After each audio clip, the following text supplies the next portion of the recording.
कर्णप्रयाग चिकित्सालय सेक्टर 14 में मौजूद है।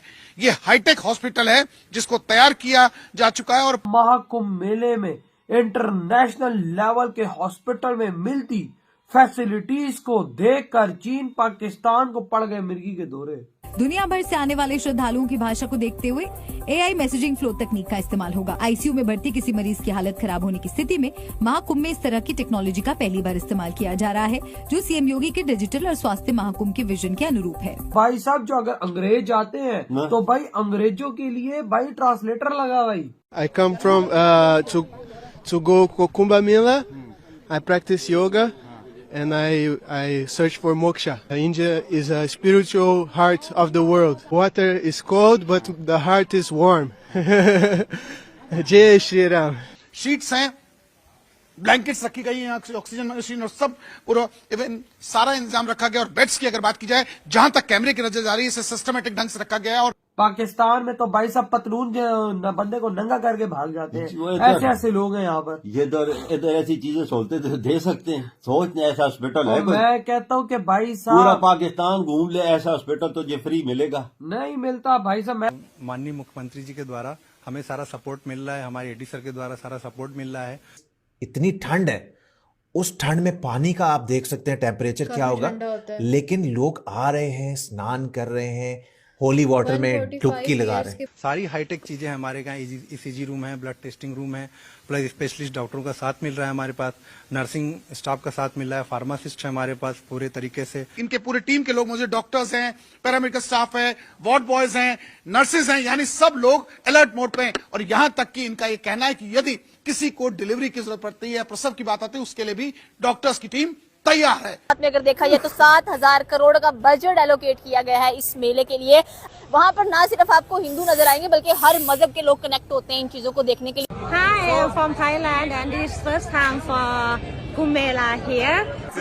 It's amazing here. It's exciting to see the Hindu religion celebrating this amazing holiday. National hospital क्या बोल रहे हो कुंभ मेले में? और वो भी फ्री में। फ्री में? हाँ, क्या बोल रहे हो यार? कि जब आप इसके अंदर जाएंगे तो आपको बिल्कुल भी नहीं लगेगा कि एक अस्थायी हॉस्पिटल बनाया गया। सारी सुविधाएं से ये लैस है, हर तरीके के डॉक्टर्स यहाँ पर OPD मौजूद है। भाई साहब, ये कौन सा हॉस्पिटल है जो महाकुंभ मेले में लगा फ्री है और हर किस्म की सुविधा हॉस्पिटल में देख लो यार, जो बड़े बड़े इंटरनेशनल हॉस्पिटलों में नहीं है, इधर है वो यार। भाई साहब, हर लेवल का डॉक्टर बैठा हुआ हाँ। भाई साहब, ENT, भाई हड्डियों का, भाई औरतों का, गायनी बैठी हुई है भाई साहब, मेजर OPD, छोटे ऑपरेशन, लेजर ऑपरेशन, मतलब कि इंसान के अंग अंग का डॉक्टर वहाँ पर बैठा हुआ है इस टाइम, और वो फ्री में इलाज कर रहे हैं। 1 रुपया भी नहीं लगेगा। ऑपरेशन के लिए छोटा ऑपरेशन थिएटर, बड़े ऑपरेशन के लिए बड़ा ऑपरेशन थिएटर, 100 बेड, ICU के लिए 10 बेड, 10 औरतों के लिए भाई साहब 10, भाई मर्दों के लिए वो अलग। मैं तो हैरान रह गया हूँ। लेवल कर दिया, और सारी दवाइयाँ मुफ्त। और भाई साहब, जो अगर अंग्रेज आते हैं तो भाई अंग्रेजों के लिए भाई ट्रांसलेटर लगा भाई। ये देखो, अगर कोई पापा तमिल के लोग आते हैं और कई और स्पेनिश आते हैं, जर्मन आते हैं, हर किस्म के आते हैं। सही का, उनकी भाषा समझने के लिए उन्हें ट्रांसलेट कर दे भाई, इंग्लिश में या हिंदी में उसका तर्जमा करके डॉक्टर को पता चल सके क्या है, ये क्या बोल रहा है। बिल्कुल देख सुनते भारत के कोने कोने से भी तो लोग आते हैं। अब सबकी जबान तो डॉक्टर नहीं समझ सकता। बिल्कुल, ये बात तो है। कोई मराठी है, कोई तमिल बोलता है, कोई कन्नड़ा बोलता है, कोई क्या बोलता है, कोई क्या बोलता है, उनके लिए भी ये वॉइस चेंजर है। देख ना, फैसिलिटियां देखो यार, मतलब मैं तो हैरान रह गया। एक उंगली के बराबर भी मसला ना आए। और भाई साहब, जो बाहर के हॉस्पिटल है सरकारी, उनमें भी फ्री सब कुछ दे दिया है मोदी जी ने। हाँ, मतलब एक से बढ़ के एक सुविधा दे दी है, ताकि भाई साहब अगर कोई चीज होती है किसी मरीज को तो भाई साहब उसको मसला ही ना हो, दूर जाना नहीं पड़े, करीब ही सब कुछ। भाई मैं तो हैरान रह गया भाई साहब, डिलीवरी के फ्री ऑपरेशंस और भी सारा कोई जो भी ऑपरेशन होगा, जो कुछ भी होगा, एक चवानी भी नहीं ली जाएगी।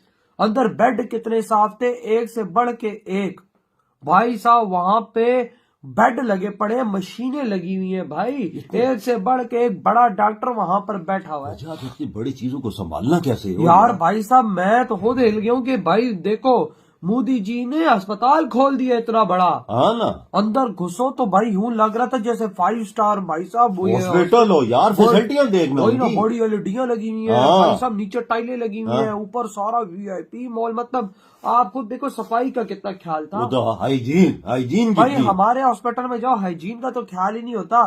ये तो अभी महाकुंभ मेले में लगा हुआ है तो इतना साफ सुथरा है, और हर किस्म का डॉक्टर है ना यार। मैं और तो दवाई भी फ्री है। दुनिया की हर किस्म की दवाई मोदी जी ने ट्रकों के ट्रक भर के वहाँ पे भेज दी है। ये देखो यार कितना खर्चा कर रहे हैं मोदी जी। ओ यार, लोगों को कितना ख्याल, पर इंसानियत है ना यार उधर। इंसानियत हो ना, देश के लीडर। हाँ, इंसानियत क्या, वो वही बात है कि इंसानियत में उसी में होती है ना, जो अच्छा बंदा हो। बिल्कुल। पाकिस्तान में तो भाई साहब पतलून बंदे को नंगा करके भाग जाते हैं। ऐसे ऐसे लोग हैं यहाँ पर। ये इधर ऐसी चीजें सोचते थे, दे सकते हैं। सोचने ऐसा हॉस्पिटल है कोई? मैं कहता हूँ कि भाई पूरा साहब पाकिस्तान घूम ले, ऐसा हॉस्पिटल तो ये फ्री मिलेगा? नहीं मिलता भाई साहब। मैं कहता पहले तो डॉक्टर के अंदर जाएगा तो बोलेगा 2000-2500 फीस दे ना, फिर मैं हाथ लगाऊंगा, फिर हाथ लगाऊंगा, फिर तुझे 5-6 हजार की दवाई लिख वही देगा। ना। लेकिन भाई साहब लेवल देख लिया आज महाकुंभ मेले में हॉस्पिटल का। वाकया कोई तो शक यार नहीं। आपकी क्या थॉट है इस हॉस्पिटल के बारे में? सर अस्पताल तो अस्थायी है, लेकिन मैं व्यवस्थाएं देख पा रहा हूँ कि सारी हैं। पहले हमें बताइए कि कैसे ट्रीटमेंट हो रहा है, लगभग कितने मरीज रोज यहाँ पर आ रहे हैं और क्या कुछ सुविधाएं हैं? मयूर जी, पहले मैं पेशेंट का फ्लो बताना चाहूँगा जो हमने डिजिटल ट्रांसफॉर्मेशन यूज़ किए हैं। आप देख सकते हैं पेशेंट जब आता है तो app based digital registration system है हमारा, जैसे हम एम्स रायबरेली में करते हैं। इसके थ्रू हमारे पास पेशेंट का सारा डेटा एक डैशबोर्ड सिस्टम पे आ जाता है। जैसे कल हमें पता है 483 प्लस पेशेंट्स आए थे। रजिस्ट्रेशन के बाद पेशेंट को वाइटल चार्टिंग के लिए भेजते हैं। आप देख सकते हैं वहाँ वाइटल चार्टिंग होती है, जहाँ पे पेशेंट्स का blood pressure, weight, pulse oximetry सब कुछ हम एक जगह पे ले लेते हैं। उससे क्या होता है, हमें पता चलता है कि पेशेंट्स को आगे किस डिपार्टमेंट में भेजना है। फिर हमारे पास अलग अलग डिपार्टमेंट्स की ओपीडी है और वहाँ से हम पेशेंट को नेविगेट कर देते हैं कि किस डिपार्टमेंट में वो जाएगा। मेरी तो यही गुजारिश है कि अच्छा मेला था, मुबारक हो इंडिया वालों को कि आप लोगों ने इतना अच्छा फेस्टिवल कराया, अपनी इकॉनमी जनरेट की। हमारे पाकिस्तान में भी इस तरह के इवेंट्स होते हैं, लेकिन हम इतनी इकॉनमी जनरेट नहीं कर पाते अनफॉर्चुनेटली। लेकिन हमें अब सोचना पड़ेगा कि बड़े फेस्टिवल करवाने चाहिए, जिससे देखिए बिजनेसमैन इसी तरह। तो अब वहाँ पर बिजनेस भी तो हो रहा है, वहाँ पर देखें हर चीज़ का बिजनेस हो रहा है। पाकिस्तान में भी जब देखें बिजनेस, अब देखें जैसे कि चैंपियन ट्रॉफी है, मतलब ये भी एक फेस्टिवल है ना, ये भी एक ट्रॉफी फेस्टिवल क्या इसको समझा जाएगा, इसको आवाम ऐसे इंजॉय करेगी ना। हमारे मुल्क में एक फेस्टिवल आया, एक ट्रॉफी आई। इसी तरह हर मुल्क को हक है अपनी खुशियाँ मनाने का, हर मुल्क को हक है अपने अपने दायरे के अंदर रहकर अपने अपने मजहबी रसूमात को अदा करने का। तो हम कभी भी नहीं चाहेंगे कि हम किसी को भी हिट करें, और ना ही हिंदू कम्युनिटी को चाहिए कि वो किसी को हिट करें। इसी तरह भाईचारे और खुशी, मोहब्बत, अमन का पैगाम दें। करतारपुर राहदारी पे आते हैं लोग, हम मक्का मदीना जाते हैं, वो वहाँ कुंभ के मेले में जाते हैं। सभी का एहतराम होना चाहिए। Thank you. कुंभ मेले को लिबरेशन कहा जाता है। इंसान अपने आप को लिबरेट करने के लिए इसमें हिस्सा लेता है। ये कॉन्शियसनेस को अपलिफ्ट करता है और इसका डायरेक्ट ताल्लुक इंसान के कॉन्शियस से है। इसका ताल्लुक किसी धर्म या इबादत या पूजा से नहीं है। यही वजह है कि इसको इंटरनेशनल फेस्टिवल माना जाता है। नागा साधुज अगर पहाड़ों से उतर कर आते हैं तो दुनिया भर से फॉरेनर्स इसमें शामिल होने के लिए इंडिया पहुंचते हैं। नागा साधुज की जिंदगी के बारे में ये कहा जाता है कि ये कभी शादी नहीं करते, कोई हार्ड एंड फास्ट रूल नहीं है, लेकिन फिर भी ना तो ये शादी करते हैं और ना ही फैमिली रखते हैं। इसकी वजह यह है कि इनकी सारी जिंदगी, पूरा जीवन पहाड़ों में गुजरता है। ऐसे बर्फानी माउंटेन्स में ये अपनी लाइफ स्पेंड करते हैं जहां पर एक आम नॉर्मल इंसान 1 घंटा भी ना गुजार सके। नागा साधुज को बनाने के लिए एक लंबा वक्त दरकार होता है।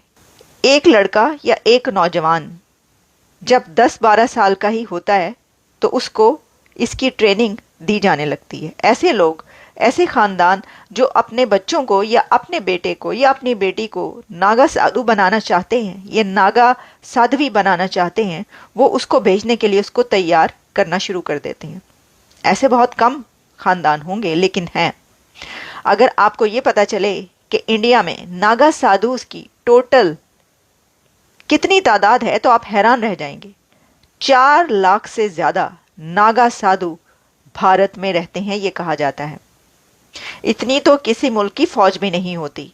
यानी अगर भारत ये चाहे कि कहीं पर उसको ज़रूरत पड़े एक ऐसी फौज की जो उसके लिए लड़ सके, तो नागा साधु पहाड़ों से उतरकर अपने वतन, अपने मुल्क की हिफाजत के लिए पहुंच जाएंगे। बीत रहा है, वैसे वैसे कुंभ से ऐसी ऐसी तस्वीरें आ रही हैं कि देख के दिल खुश हो जाता है। बहुत ही ज़बरदस्त इंतज़ाम किया गया है स्टेट गवर्नमेंट की तरफ से और इंडियन गवर्नमेंट की तरफ से, इसलिए जो बाहर के भी पर्यटक आ रहे हैं वो भी काफ़ी ज़्यादा खुश हो जा रहे हैं, प्रभावित होते हैं इस महाकुंभ को देख करके। और इसी में चाहे खाने पीने की व्यवस्था हो, रहने की व्यवस्था हो, टेंट्स हो, ये VIP टेंट्स हो, सारी फैसिलिटी और सारा इंतज़ाम यहाँ पे स्टेट गवर्नमेंट ने किया हुआ है। और इसी में एक हॉस्पिटल्स भी बीच बीच में कैंप बनाए हुए हैं हॉस्पिटल के, जो कि AI हॉस्पिटल्स हैं।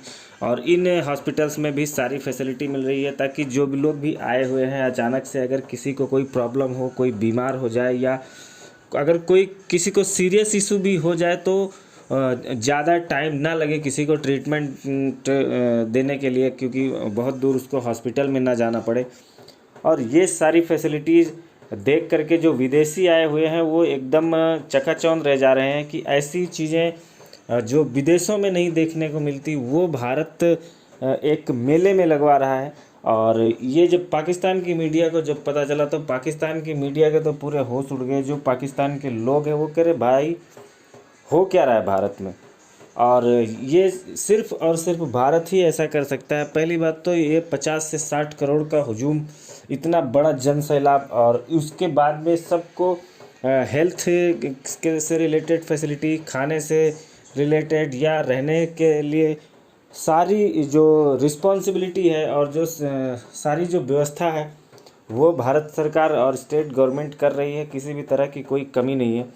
और जितना ज़्यादा लोग आएंगे, खुश होके जाएंगे, तो उतना ज़्यादा जो है वो भारत का कद बढ़ेगा। लोग जाएंगे जिधर भी उधर तारीफ़ें करेंगे और सबको भारत के संस्कार, भारत की संस्कृति और भारत का जो कल्चर है उसके बारे में पता चलेगा।